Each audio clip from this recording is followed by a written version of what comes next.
What does the Bible say? When does life begin? Conception.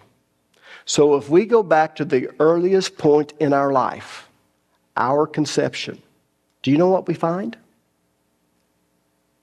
Sin. When you go back to your earliest point of life, at conception, you find sin. Turn to Psalms chapter 51, verse 5.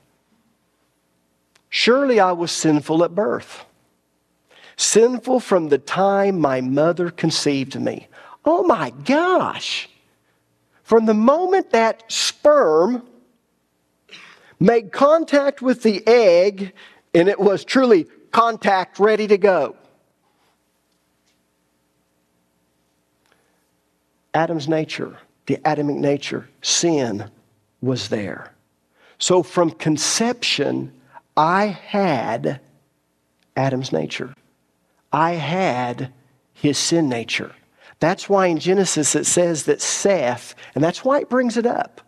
It's coming along and it starts with that child. And okay, from the very beginning, we want you to understand that this child came in the likeness of him, in his image. And what it means is it was born with Adam's sin nature. So the term original sin refers to the spiritual condition that we're born with. We are born spiritually dead. Because of our sin nature, the Holy Spirit doesn't dwell inside of us. We are physically alive, but we are not spiritually alive. And so when Jesus comes along and Nicodemus has to come at night and he wants to know how all this works, and Jesus says, you have to be born again. And Nicodemus scratches his head and says, well, how can a man be born again? Can he climb into his mother's womb again? Now, he's not trying to be funny. He's trying to understand this. And of course, Jesus says, man, you're supposed to be an expert in the law and you don't know these things? And then he starts talking about the Spirit. Why does he talk about the Spirit? Because he was telling him that when Adam and Eve sinned, the Holy Spirit left. But when Jesus came and when we accept him, we are righteous, not on our own, but we are the righteousness of God in Christ Jesus, according to the book of Galatians. And as a result of that, and also the book of 2 Corinthians, as a result of that, the Holy Spirit comes to live inside of us and we become spiritually alive. Now, let me show you something else interesting in the New Testament as you're going along these lines. Do you remember when God breathed into man the spirit of life? He created Adam from the dust of the ground, and he gets ready to make him alive. And it says that he breathed into him the breath of life. And of course, the word breath in Hebrew means the spirit of life, and he became a living soul.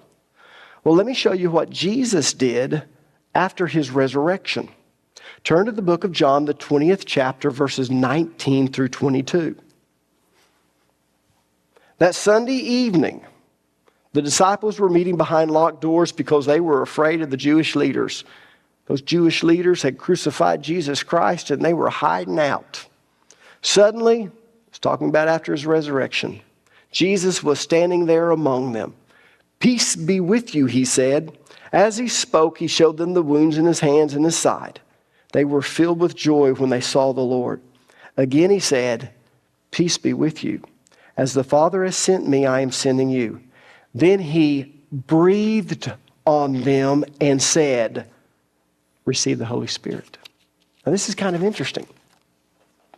He breathes on them and he says, receive the Holy Spirit. This has spiritual significance.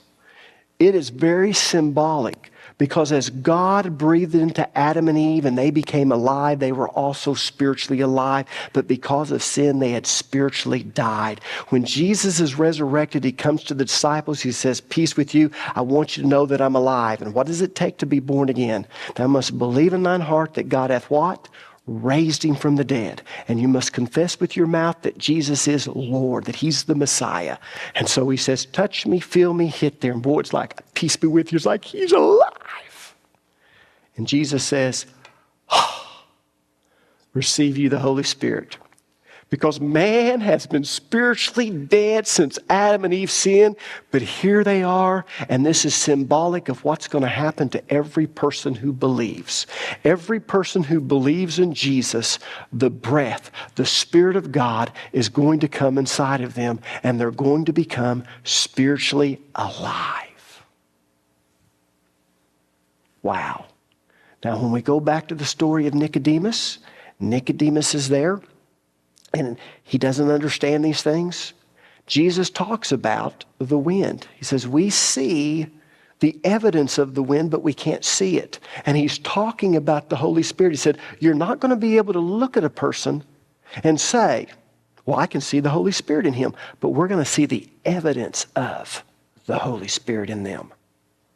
And that's something that we should understand. That when we believe in Jesus Christ, there is a change within us.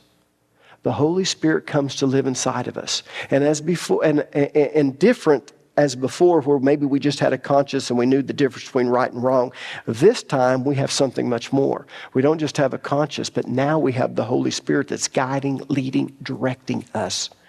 And even though Jesus didn't come to us directly and breathe on us and say, receive the Holy Spirit. When we received Jesus, the very same thing happened. His breath came upon us and we received the Holy Spirit. So when he does come upon you, you are literally born again. The Bible says that you are regenerated. We talk about regeneration. Does anyone know what regeneration means? I am a generation of my dad. And of course, the second generation is my girls from my dad. When Jesus came and regenerated us, what it means is he came in and made us alive. And the reason it's called where we were once dead, he has generated spiritual life within us. And so now we are regenerated. That's what regeneration means. The Holy Spirit has come inside and has generated you. You're a generation after Christ.